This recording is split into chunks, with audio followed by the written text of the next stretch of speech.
ഒരു special performance. വരുന്ന ആളിനെ കുറിച്ച് അറിയാനായിട്ട് വീഡിയോ പ്രൊഫൈലാണ്.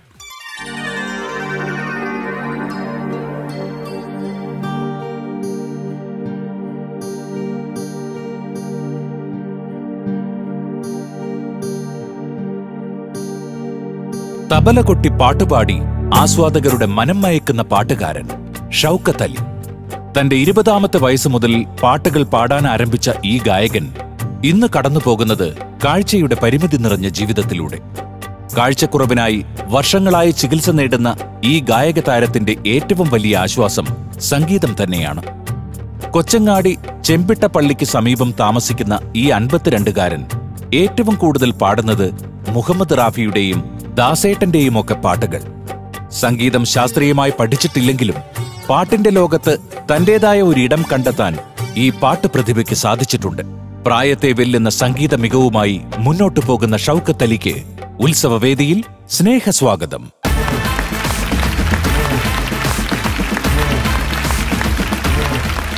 എന്ത് ചെയ്യുന്നു ഇപ്പോ?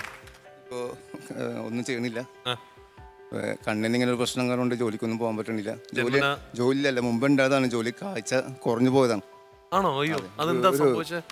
നരമ്പിന്റെ കംപ്ലൈന്റ് ആണ്. ഒരു 14 വർഷമായിട്ടുള്ള എനിക്ക് ബുദ്ധിമുട്ട് വന്നിട്ട്. ഞാൻ അതിനുമുമ്പ് കാഴ്ചക്ക് കുറവുണ്ടെങ്കിലും ഒരു പ്രശ്നമില്ലാണ്ട് സൈക്കിളിന് ചവിട്ടി ഏത് ദൂരത്തോണിയും പോകുന്ന. പക്ഷെ ഇങ്ങനൊരു അവസ്ഥ വന്നപ്പോ ഞാനിപ്പോ ട്രീറ്റ്മെന്റ് ചെയ്യുന്നുണ്ട് കൂത്താട്ടോളം. അതെ, തീർച്ചയായിട്ടും. ഇപ്പൊ എനിക്ക് തിമിരുണ്ട് കണ്ണില്. അതൊന്ന് ശരിയാണെങ്കിൽ നരമ്പിന് ബലം വേണം. അപ്പൊ അത് ആ നരമ്പിന് ബലം വന്നു കഴിഞ്ഞാല് കണ്ണ് തീർച്ചയായിട്ടും ശരിയാവും. എല്ലാവരും എനിക്ക് വേണ്ടി പ്രാർത്ഥിക്കുക. നമുക്ക് വേണ്ടി ഇന്ന് പാട്ട് പാടാനാണ് വന്നിരിക്കുന്നത് അല്ലേ? അതെ, തീർച്ചയായിട്ടും. അപ്പൊ എന്തായാലും പാട്ട് നമുക്ക് കേൾക്കാം. മെഹബൂബ് ഖാന്റെ ഒരു പാട്ടാണ്. മെഹബൂബ് ഖാന്റെ പാട്ട്. നമ്മളോട് ഈ അടുത്ത് മരിച്ചുപോയ പ്രസിദ്ധ ഗസൽ ഗായകൻ പാടിയ ഉമ്പായിക്ക പാടിയിരുന്നു. നമ്മളെ വീട്ടിൽ ഒരുപാട് കാലം വരെ അദ്ദേഹം അവിടെ ഉണ്ടായിരുന്നു. ഉപ്പയാണ് അദ്ദേഹത്തിനെ ഫേമസ് ആക്കിയത്. എന്റെ father K M Abdul Khader വക്കീലായിരുന്നു. ഒരുപാട് വലിയ വലിയ കലാകാരന്മാരെ എൻ്റെ നാട്ടിൽ കൊണ്ടുവന്നിട്ടുണ്ട്. അതായത് 4 സിനിമ നിർമ്മിച്ചിട്ടുണ്ട്. അതിലൊന്ന് തളരിട്ട കിനാക്കളാണ്, ഒന്ന് ചാപ്പ, ഒന്ന് ചാരം, 4ാമത്തെ സിനിമ മറക്കുകയില്ല ഒരിക്കലും. ഈ സിനിമ ഇറങ്ങുന്നതിന് മുമ്പ് എൻ്റെ ഫാദർ മരിച്ചു. 46-ാം വയസ്സിലാണ് മരിക്കുന്നത്. അതിൽ ആദ്യത്തെ സിനിമ തളരിട്ട കിനാക്കളാണ്. ആ സിനിമയിലാണ് നമ്മളുടെ എല്ലാവരുടെയും പ്രസിദ്ധ ഹിന്ദി ഗായകനായ മുഹമ്മദ് റഫി സാബ് എന്ന് പറഞ്ഞ വലിയ കലാകാരനെ മലയാള സിനിമയിൽ ആദ്യമായിട്ട് എൻ്റെ ഫാദറാണ് കൊണ്ടുവന്നത്. അത് എന്നെ സംബന്ധിച്ച് വലിയ സന്തോഷമുള്ളൊരു ഇതാണ് എനിക്ക്. അതേതായിരുന്നു ആ പാട്ട്? ആ പാട്ട് ജാനു ഹെ മീട്ട മീട്ട ജാനമേരെ ബാക്കോ എന്നുള്ള പാട്ടാണ്. എനിക്ക് എൻ്റെ ട്യൂൺ കറക്റ്റായിട്ട് അറിയില്ല. അതുകൊണ്ടിട്ടാണ് ഈ പരിപാടിയിൽ വന്ന് പങ്കെടുക്കാൻ പറ്റിയതിൽ വളരെ വളരെ വളരെ സന്തോഷമുണ്ട്. Thank you. അപ്പൊ നമുക്ക് ആ ഗാനത്തിലേക്ക് കിടക്കാം അല്ലേ? കരളിൽ തീയെരിയുന്നു, തലമണ്ട പുകയുന്നു, മുന്നോട്ട് പായുന്നെൻ്റെ റെയിലു വണ്ടി, നേരെ മുന്നോട്ട് പായുന്നെൻ്റെ റെയിലു വണ്ടി. ചങ്കിടിക്കും മണിക്കൊട്ടി, ശങ്ക നീട്ടും കൊടി കാട്ടി, കാളിടും വിശപ്പിൻ്റെ ചുളം വിളിച്ചു കൊണ്ട്, മുന്നോട്ട് പായുന്നെൻ്റെ റെയിലു വണ്ടി, നേരെ മുന്നോട്ട് പായുന്നെൻ്റെ റെയിലു വണ്ടി.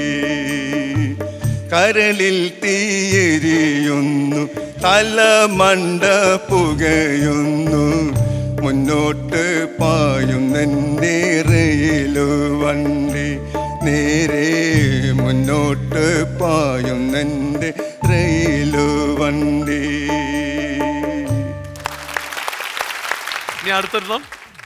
നമ്മളെ മുഹമ്മദ് റഫി സാബിന്റെ പാട്ടാണ്. ഏത് പടം? ഗൈഡ് എന്ന് പറഞ്ഞ സിനിമയിലെ തേരെ മേരെ സപ്നെ അബ് ഏക് രംഗ് ഹൈ, ഓ ജാ ബി ലേ ജായേ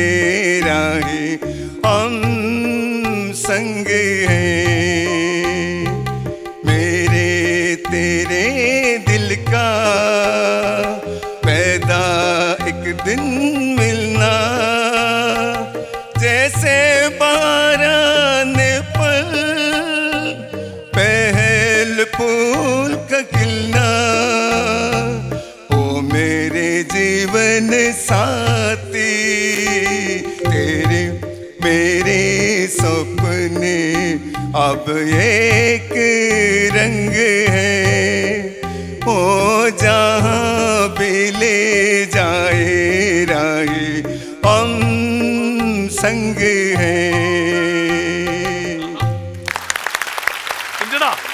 യഥാർത്ഥത്തിൽ നമ്മളൊരു സിനിമ ഉണ്ടാവില്ലാണ് ഈ ചരിത്രം കേട്ടത്. അപ്പോൾ ഇവരൊക്കെ യഥാർത്ഥത്തിൽ ലെജൻസ് ആണ്. ഒരുപാട് കലാകാരന്മാരെ കൊണ്ടുവന്ന് ഇത്രയും തലത് മുഹമ്മദ് അതിന് പോലുള്ള കലാകാരന്മാരെ ഇവിടെ കൊണ്ടുവരിക. അതുമല്ല റാഫി സാബിനെയൊക്കെ പാടിക്കുക എന്ന് പറഞ്ഞിട്ടുണ്ടെങ്കിൽ ആ കാലഘട്ടത്തിൽ വലിയ മനുഷ്യന്റെ ഒരു മകനാണ് നിൽക്കുന്നത്. ഇതിൻ്റെ ഒരു ചെറിയൊരു സംഭവം പറയാണ്ടിരിക്കാൻ പറ്റൂല. അതായത് എൻ്റെ ഫാദറും എന്നെ ഇവിടെ പ്രോഗ്രാമിന് കൊണ്ടുവന്ന എൻ്റെ ബന്ധുവായ നിസാമി എന്ന് പറഞ്ഞ സഹോദരൻ്റെ പിതാവും കൂടെയാണ് റഫീ സാബിനെ നേരിട്ട് വീട്ടിൽ ചെന്ന് ക്ഷണിക്കുകയായിരുന്നു. അന്ന് റഫീ സാബ് ചോദിച്ചത് മലയാള സിനിമയിൽ എത്രയോ ഗായകന്മാരുണ്ട്, ഞാൻ തന്നെ വന്ന് പാടണോ എന്ന് ചോദിച്ചപ്പോൾ എൻ്റെ ഫാദർ പറഞ്ഞു മലയാളത്തിൽ ഒരുപാട് ഗായകന്മാരുണ്ട്, പക്ഷെ എനിക്ക് റാഫിനെ ഒന്ന് പാടണം. അങ്ങനെ മലയാളം പാടാൻ പറ്റാത്തതുകൊണ്ട് റഫീ സാബ് വളരെ സന്തോഷത്തോടെ വന്ന് പാടിയത് എനിക്കിന്നും അത് ഓർമ്മയുള്ള ഒരു സംഭവം. ഇതൊന്നും രേഖപ്പെടുത്തി വെക്കാത്ത ചരിത്രമാണ്, ഒരു പുസ്തകത്തിലും ഇല്ല. ഇതിപ്പോ പറഞ്ഞപ്പോഴാണ് നമ്മൾ ഇപ്പൊ റെക്കോർഡഡ് വേർഷനായി. നമുക്കിതൊന്നും റെക്കോർഡ് ചെയ്തിട്ട് സൂക്ഷിക്കാൻ പറ്റും ഫ്ലവേഴ്സിന്റെ ലൈബ്രറിയിൽ. എങ്ങനെ ഇവിടെ എത്തിയത് എങ്ങനെയാണ്? എൻ്റെ കൂടെ എൻ്റെ ഒരു ബന്ധു വന്നിട്ടുണ്ട്. അവന് എൻ്റെ ഒരു കൂടപ്പറപ്പിനെ പോലെ കാണുന്ന ഒരാളാണ്, എൻ്റെ അടുത്ത ബന്ധുവാണ്. അവന് എങ്ങനെയെങ്കിലും എന്നെ ഈ പ്രോഗ്രാമിന് പാടിപ്പിക്കണം എന്നും പറഞ്ഞിങ്ങനെ ഒരുപാട് ദിവസമായി ഇതിനോട് കഷ്ടപ്പെടുന്നു. അദ്ദേഹത്തിന്റെ പേര് നിസാം നെയ്ന എന്നാണ്. നിസാം ഒന്ന് വരൂ, വേദിയിലേക്ക് വരൂ.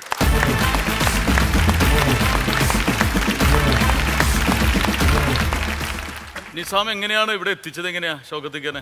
ഒരുപാട് തവണ ഈ പ്രോഗ്രാം ഇങ്ങനെ അന്വേഷിച്ച് ടി വിയിൽ കാണാറുണ്ട്.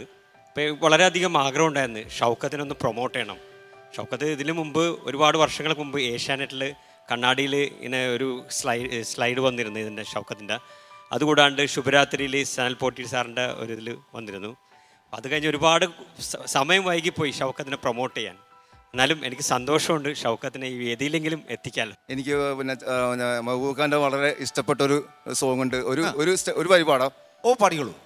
ചെറുപ്പത്തിൽ നമ്മൾ രണ്ടും മണ്ണ് വാരി കളിച്ചപ്പോൾ അന്ന് നമ്മൾ പറഞ്ഞതും മറന്നു പോയോ.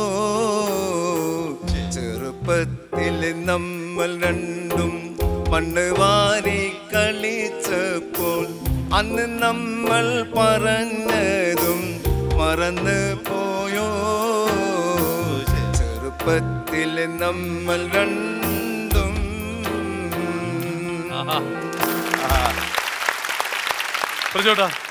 ഷൗക്കത്തക്ക, എന്തായാലും ഷൗക്കത്തക്കയുടെ വലിയൊരു ആഗ്രഹമായിരുന്നു ഈ വേദിയിൽ വരണമെന്നുള്ളത്. തീർച്ചയായിട്ടും ഈ വന്നതിനേക്കാളേറെ ഞങ്ങളൊക്കെ ഈ പറഞ്ഞ പോലെ ഇപ്പോൾ നമ്മളെന്നല്ല, സിനിമാ ലോകത്ത് പോലും പലരും അറിയപ്പെടാത്ത അല്ലെങ്കിൽ കേൾക്കാൻ ആഗ്രഹിക്കുന്ന കഥകളാണ് ഒരു ചരിത്രം പോലെ ഇവിടെ പറഞ്ഞത്. ഇത്രയും ബന്ധമുള്ള ഒരു ആത്മബന്ധമുള്ള ഒരു കുടുംബമാണ് എന്നുള്ളത് നമ്മൾ ഇപ്പോഴാണ് ഇതൊക്കെ അറിഞ്ഞു വരുന്നത്. ടിനി പറഞ്ഞ പോലെ ഇതിപ്പോൾ നമുക്കൊരു ചരിത്ര പുസ്തകമായിട്ട് രേഖപ്പെടുത്താൻ, അല്ല റെക്കോർഡ് വോയിസ് ആയിട്ട് രേഖപ്പെടുത്താൻ പറ്റിയ കാര്യങ്ങളാണ് ഇക്ക ഇവിടെ ഷെയർ ചെയ്തത്. അതിലുപരി തന്നെ പാട്ടിനോടുള്ള അമിതമായ സ്നേഹമാണ് ഇന്ന് ഈ വേദിയിൽ എത്തിച്ചിരിക്കുന്നത്. അതിന് പ്രൊമോട്ട് ചെയ്യാൻ വേണ്ടി, കാരണം ഈ ഒരു പ്രായമൊക്കെ വരുമ്പോൾ ആൾക്കാർ പതുക്കെ എത്ര കലാകാരനാണെങ്കിലും ഒന്ന് പുറകോട്ട് വലിയും വേണ്ടാന്നൊക്കെ പറഞ്ഞു. പക്ഷേ ഇക്ക ഈ വേദിയിൽ എത്തിക്കാൻ, പ്രൊമോട്ട് ചെയ്യാനായിട്ട് നിസാമിക്ക കാണിച്ച ഒരു പരിഗണനയ്ക്ക് അല്ലെങ്കിൽ ഒരു മോട്ടിവേഷന്. അല്ല, എങ്ങനെയാണ് ഇവിടെ എത്തിയത്? എങ്ങനെയാണ് എത്തിയത്? ഞാൻ പലതവണയായിട്ട് വിളിച്ചു അവിടെ പോകാറുണ്ടായിരുന്നു സ്റ്റുഡിയോയിൽ, ഫ്ലവേഴ്സിന്റെ സ്റ്റുഡിയോയിൽ പോയിട്ട് കടവന്ത്രയിലുള്ള അതിൽ പോയി സംസാരിച്ചപ്പോഴാണ് ഇങ്ങനെ അവരൊരു താല്പര്യവും ഉണ്ടായിരുന്നു. റഫീഖിനെ അറിയുമായിരുന്നു. റഫീഖ് ഒരുപാട് സഹായിച്ചു. ഒരു ചെറിയൊരു ആഗ്രഹമുണ്ട്, വേറെ ഒന്നുമില്ല. ഇത് കഴിഞ്ഞിട്ട് മതി ഈ നമ്മളെ ടിമിയായിട്ട് തന്നെ ഒന്ന് പരിചയപ്പെടണം. അടുത്ത് വന്നൊന്ന് കൈ തന്നൊന്ന് പരിചയപ്പെടണം. വലിയൊരു സന്തോഷമാണ്. ടിനി ടോമിനെ പരിചയപ്പെടണം. അത് മാത്രമല്ല അങ്ങോട്ട് പോകേണ്ടി വരില്ല സാധാരണഗതിയിൽ, അല്ലേ? അത് കഴിഞ്ഞ് അങ്ങോട്ട് പോകല്ലേ ചെയ്യേണ്ടത്? തീർച്ചയായിട്ടും. അത് മാത്രമല്ല, ഷൗക്കത്തിക്കനെ കാണാനാണെങ്കിൽ ടിനി ടോം ഇങ്ങോട്ട് വരും. തീർച്ചയായിട്ടും. അടുത്ത് അത് മാത്രമല്ല, ഏറ്റവും വലിയ സന്തോഷം എന്താണെന്ന് വെച്ചാൽ അദ്ദേഹത്തിന് അറിയാതിരിക്കുമെന്നറിയില്ല, ബുക്കിലൊക്കെ അറിഞ്ഞതാണ് ഒരു തിരക്കഥ മമ്മൂക്ക കൊണ്ട് എഴുതണമെന്നുള്ള അങ്ങനെ കേട്ടു. അതുകൂടാണ്ട് തന്നെ അദ്ദേഹം എവിടെ വന്നാലും മമ്മൂക്കാന്റെ ബിഗ് ബിയിലെ ആ ഡയലോഗ് ഇന്നും ഞാൻ എപ്പോൾ ചാനലിൽ വെച്ചാൽ ടിമേട്ടൻ്റെ പ്രോഗ്രാം ഉള്ളപ്പോഴൊക്കെ അത് കൊച്ചു പോയ കൊച്ചില്ല എന്ന് ആ പറയുന്ന ഡയലോഗ് ആ ഡയലോഗ് ഒന്ന് അദ്ദേഹത്തിന് വേണ്ടി ഒന്ന് പറയോ? മുരുക പാർട്ടിക്കിടുക കോടതി നല്ല അവൻ്റെ ഉമ്മാൻ്റെ ഗർഭപാത്രത്തിൽ നിന്നാണെങ്കിൽ ഞാൻ പൊക്കിയിരിക്കും. നീയൊക്കെ വള്ളി ട്രൗസർ ഇട്ട് അജന്തയിൽ ആദ്യ പാപം കണ്ടു കിടക്കുന്ന ടൈമിൽ നമ്മൾ ഈ സീൻ വിട്ടതാണ്. അവൻ്റെ ബാപ്പയാ ദുബായിൽ നിന്ന് കാണാൻ വന്നതാണ്. പണിയും കഴിഞ്ഞ് അടുത്ത വിമാനത്തിൽ ദുബായിക്ക് പോകും. അപ്പൊ കാണാം. കൊച്ചി പുതിയ കൊച്ചിയായിരിക്കും, പക്ഷെ വിലാല് പഴയ വിലാലാണ്.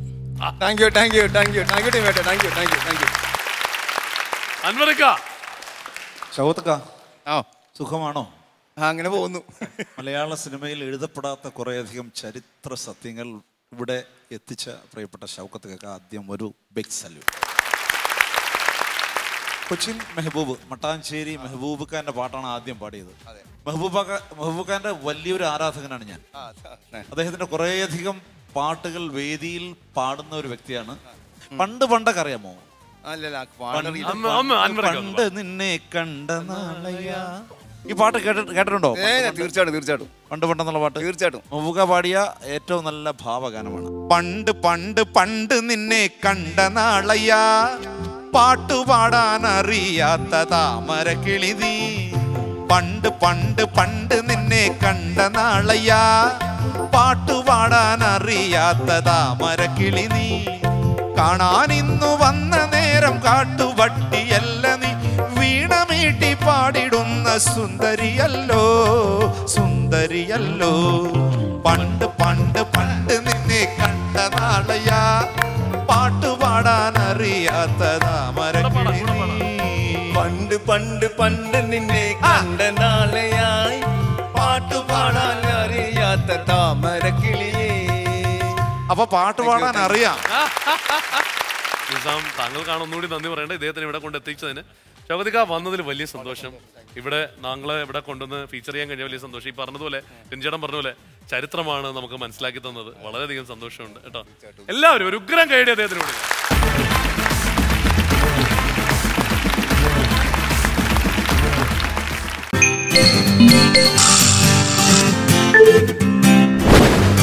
Yeah.